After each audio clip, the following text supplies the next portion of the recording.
ঢাকা শহরের নাম শুনলেই চোখে ভেসে আসে ঝলমলে ব্যস্ততা, কিন্তু এই আলোর নিচে লুকিয়ে ছিল এক ভয়ঙ্কর অন্ধকার, যার নাম সুব্রত বাইন।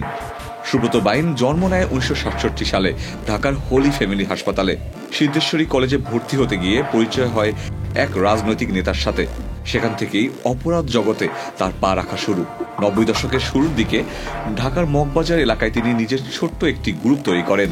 সেই গ্রুপই পরে রূপ নেয় 7 স্টার গ্রুপে, যেটা ঢাকার আন্ডারওয়ার্ল্ডে আতঙ্কের নাম হয়ে ওঠে। সুব্রতর নেতৃত্বে মগবাজারে একটি সন্ত্রাসী চক্র গড়ে ওঠে। টোকাই সাগর, টিক্কা, মোল্লা মাসুদরা মিলে গড়ে তোলেন 7 স্টার গ্রুপ।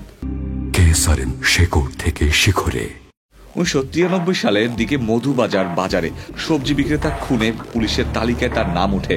কয়েকদিন পর মগবাজারের বিশাল সেন্টার নির্মাণের সময় চাঁদাবাজি নিয়ে গোলাগুলি হয়। এরপর থেকেই সুব্রতর নাম গণমাধ্যমের শিরোনামে আসে। একটার পর একটা খুনের অভিযোগ ওঠে তার বিরুদ্ধে।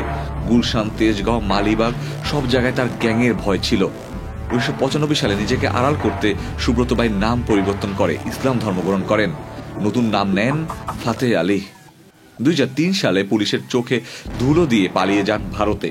কলকাতায় গিয়ে ব্যবসা শুরু করেন। সেখানেও গড়ে তোলেন সন্ত্রাসী কর্মকাণ্ড। কিন্তু 2008 সালে ভারতীয় পুলিশ তাকে গ্রেপ্তার করে।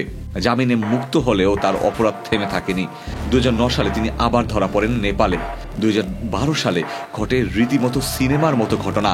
77 ফুট লম্বা সুড়ঙ্গ খুঁড়ে জেল থেকে পালিয়ে যান 10 জনের একটি দলের সঙ্গে। এরপর দীর্ঘদিন তিনি আত্মগোপনে ছিলেন। কিন্তু 2025 সালের 27 মে বাংলাদেশ সেনাবাহিনীর নেতৃত্বে এক গোপন অভিযানে কুষ্টিয়ার কালীশঙ্করপুর এলাকায় তাকে আবার গ্রেপ্তার করা হয়। তার সঙ্গে ধরা পড়ে আরেক শীর্ষ সন্ত্রাসী মোল্লা মাসুদ। সুব্রত বাইন একটা ইতিহাস, কিন্তু তার শেষটা প্রমাণ করে অপরাধের পথ যত দীর্ঘই হোক, একদিন থেমে যেতেই হয়। Ikhtiyar Ferdous, channel I.